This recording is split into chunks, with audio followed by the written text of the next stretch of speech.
একটি ট্রেন ঘন্টায় 60 কিমি বেগে চললে 15 সেকেন্ডে কত মিটার যাবে ট্রেনটি? তা ঘন্টায় কতটা যায়? 60 কিমি পার আওয়ার, মানে 1 ঘন্টায় যায় 60 কিমি পার আওয়ার।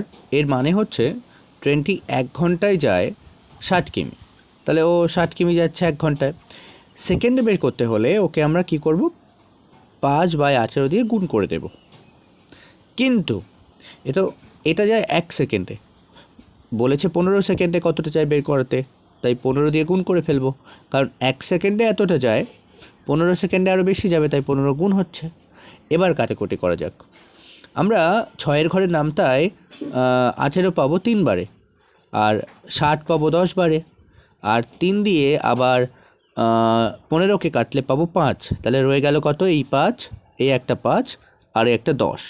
5 আর 5 গুণ করে 25, 25 আর 10 গুণ করে হচ্ছে 250, মানে 25-কে 25 আর পাশে শূন্য বসে গেল, এত মিটার।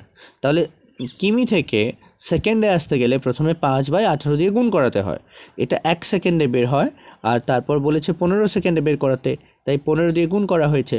সব মিলিয়ে 250 মিটার গেছে 15 সেকেন্ডে ট্রেনটি।